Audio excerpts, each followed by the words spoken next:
ഒടുവിൽ ശബരിമല കൊള്ള, അതായത് സ്വർണ്ണക്കൊള്ള, ആ സ്വർണ്ണക്കൊള്ള കേസ് മുഖ്യമന്ത്രിയുടെ വിശ്വസ്തനായിട്ടുള്ള വ്യക്തിയിലേക്ക് അന്വേഷണം എത്തപ്പെടുന്നു. അന്വേഷണം മാത്രമല്ല, അറസ്റ്റിലേക്കും എത്തപ്പെടുന്നു. അദ്ദേഹം ആരാണ് എന്ന് എല്ലാവർക്കും അറിയാം. ഈ ശബരിമല യുവതീ പ്രവേശനവുമായി ബന്ധപ്പെട്ടിട്ടന്ന് വല്ലാതെ അഹങ്കരിച്ച ഒരു വ്യക്തിയായിരുന്നു വാസു. അപ്പോൾ ഒടുവിൽ സ്വർണ്ണക്കൊള്ള കേസ് മുഖ്യമന്ത്രി പിണറായി വിജയന്റെ വിശ്വസ്തനിലേക്ക് തിരിയുന്നു എന്നുള്ളതാണ് ഏറ്റവും പുതിയ വാർത്ത. ദേവസ്വം മുൻ പ്രസിഡന്റ് മാത്രമല്ല, അദ്ദേഹം ദേവസ്വം കമ്മീഷണറുമായിരുന്നു. എൻ വാസുവിലേക്കാണ് ഈ അന്വേഷണം എത്തുന്നത്. ശബരിമലയിൽ യുവതികളെ പ്രവേശിപ്പിക്കുവാൻ മുൻകൈ എടുത്തതിന് എൻ വാസുവിനെതിരെ അന്നത്തെ പ്രസിഡന്റ് അടക്കം രംഗത്ത് വന്നിരുന്നു. അന്നത്തെ പ്രസിഡന്റ് അറിയാമല്ലോ, പത്മകുമാർ.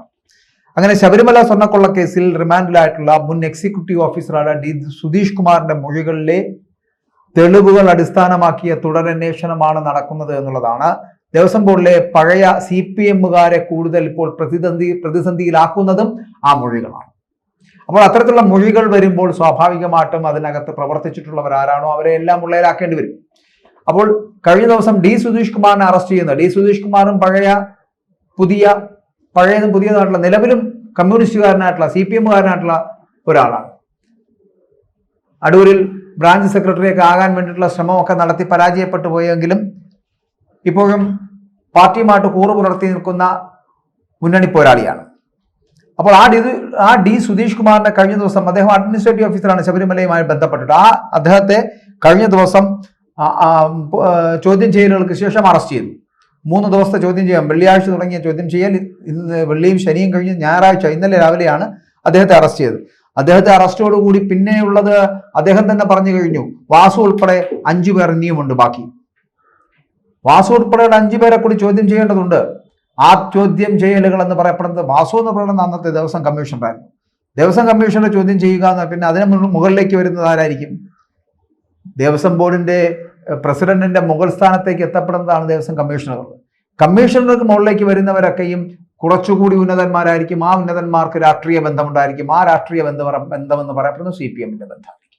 കാരണം CPM-കാർ ഭരിക്കുമ്പോൾ CPM അല്ലാതെ കോൺഗ്രസ്സുകാർക്കോ BJP-കാർക്കോ അവിടെ ചെന്നിട്ട് അവരുടെ അധികാരം പ്രയോഗിക്കാൻ കഴിയില്ലല്ലോ.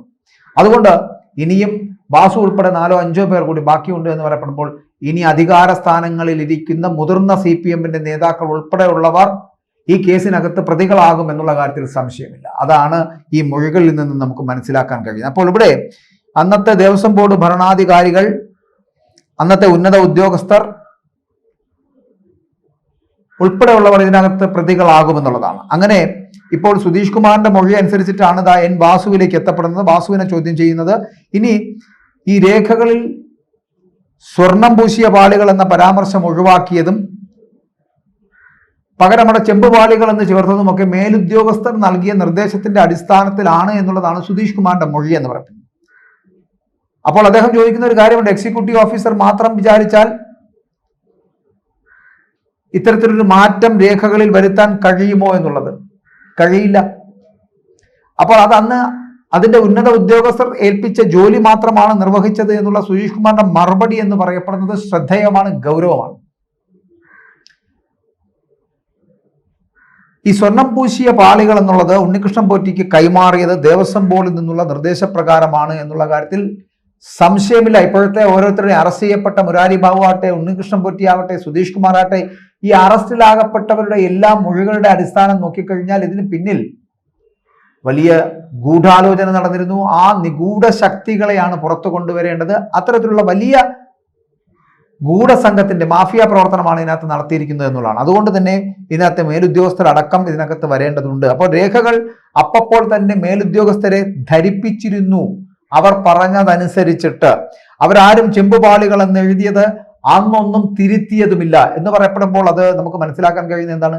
ചെമ്പുപാളികൾ തിരുത്തപ്പെടേണ്ടതല്ല. അത് മഹസറായിട്ടിരിക്കുമ്പോൾ അത് തിരികെ വരുമ്പോൾ കൊണ്ടുപോയത് ചെമ്പുപാളികളാണ് എന്ന് പറഞ്ഞാൽ മാത്രം മതിയല്ലോ. അപ്പോൾ അത് ഒരു ഗൂഢാലോചനയുടെ ഭാഗമാണ്. ഒരു വലിയ ഗൂഢാലോചന ശബരിമലയിൽ നടന്നിരിക്കുന്നു. ശബരിമലയെ തകർക്കുന്നതിന് വേണ്ടിയിട്ട്, വിശ്വാസികളുടെ വിശ്വാസത്തെ തകർക്കുന്നതിന് വേണ്ടിയിട്ടുള്ള വലിയ ശ്രമം അത് അങ്ങ് ശബരിമലയിൽ നടത്തിയത് ഈ സഖാക്കന്മാരുടെ ഒരു കൂട്ടായ്മയാണ് എന്നുള്ളതാണ്. അപ്പോൾ ഇങ്ങനെ ഈ ചെമ്പുപാളികളാണ് എന്നുള്ളത് എഴുതി വെച്ചതിനെ പോലും എതിർക്കാതിരുന്ന ഉദ്യോഗസ്ഥന്മാർ നടപടികൾ എല്ലാവരും അറിഞ്ഞുകൊണ്ട് നടത്തിയതാണ് എന്നുള്ള കാര്യത്തിൽ സംശയമില്ലല്ലോ. ഇനി സ്വർണം പൂശിയ പാളികൾ കൈമാറിയ സമയത്ത് നടന്ന ചർച്ചകളുടെയും നടപടികളുടെയും വിശദാംശങ്ങൾ അടക്കം ഈ സുധീഷ് കുമാർ എന്ന് പറയപ്പെടുന്ന പഴയ സഖാവ് അന്വേഷണ സംഘത്തിന് മുമ്പിൽ വിവരിച്ചു കഴിഞ്ഞു. ഇനി രക്ഷയില്ല. ഇനി ബാക്കിയുള്ള സഖാക്കന്മാർക്ക് ഓട്ടം വെച്ചോടാം, ഒളിവിൽ കഴിയാം, അവരുടെ വീടുകളിലൊന്നും ഇല്ലാതിരിക്കാം. ഇങ്ങനെയുള്ള സാഹചര്യമാണ് വരാൻ പോകുന്നത്. അങ്ങനെ അന്നത്തെ ദേവസ്വം ഭരണാധികാരികളിലേക്കും കമ്മീഷണർ അടക്കമുള്ള ഉന്നത ഉദ്യോഗസ്ഥരിലേക്കും ഇത് പ്രകാരമാണ് അന്വേഷണം നീളുന്നത്. സുധീഷ് കുമാറിന്റെ മൊഴി വിശകലനം ചെയ്യുവാനും ലഭിച്ച തെളിവുകളുമായിട്ട് ഒത്തുനോക്കുവാനുമുള്ള നടപടികൾ ഇപ്പോൾ പുരോഗമിച്ചുകൊണ്ടിരിക്കുമ്പോൾ മൊഴി ശരിവെക്കുന്ന മുറയ്ക്ക് ഉന്നതരെ അടക്കം ചോദ്യം ചെയ്യാൻ പോവുകയാണ്. നിലവിലെ സാഹചര്യത്തിൽ ഇവരും പ്രതിയാകാനുള്ള സാധ്യതയുണ്ട്, അറസ്റ്റിനുള്ള സാധ്യതയുമുണ്ട്. അപ്പോൾ ഞാൻ ആദ്യം സൂചിപ്പിച്ച പോലെ ഈ വാസു ഉൾപ്പെടെയുള്ള 4-5 പേർ കൂടി ബാക്കിയുണ്ട്. അവർ ഉന്നത ഉദ്യോഗസ്ഥരും മുതിർന്ന നേതാക്കളുമാണ്. അവരെ കൂടി അറസ്റ്റ് ചെയ്താൽ മാത്രമേ ഇതിന്റെ യഥാർത്ഥ ചിത്രം പുറത്തു വരൂ എന്നുള്ളതാണ്.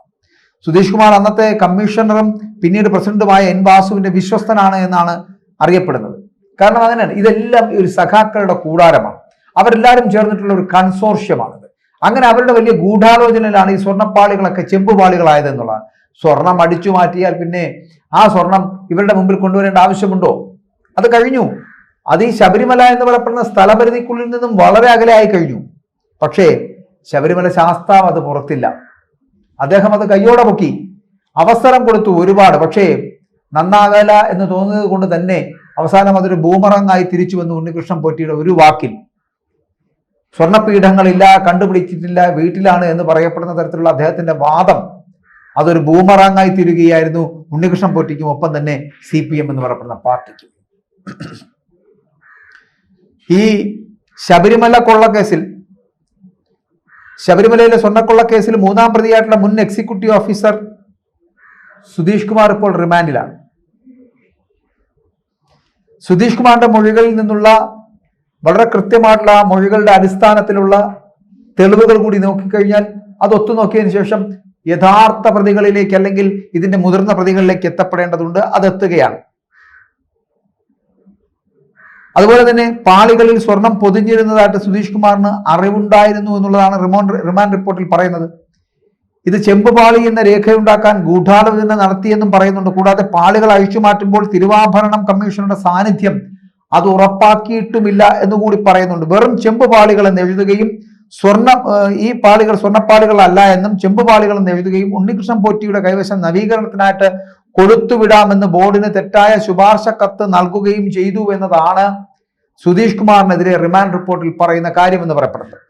എന്നാൽ ഇത് തന്റെ തീരുമാനമായിരുന്നില്ല എന്നാണ് സുധീഷ് കുമാറിന്റെ മറുവാദം. മഹസറുകളിലും വെറും ചെമ്പ് തകടുകൾ എന്ന് തന്നെയാണ് സുധീഷ് കുമാർ അതിനകത്ത് രേഖപ്പെടുത്തിയിരുന്നത്.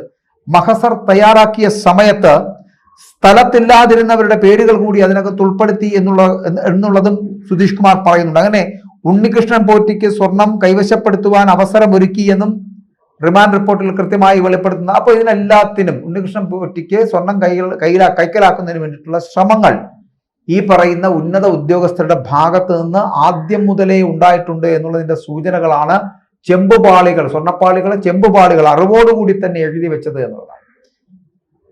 അപ്പോൾ ഉണ്ണികൃഷ്ണൻ പോറ്റി, മുരാരി ബാബു എന്നിവരുടെ മൊഴിയിൽ, അവരുടെ മൊഴിയിലാണ് സുധീഷിനെതിരെ പരാമർശമുണ്ടായത്.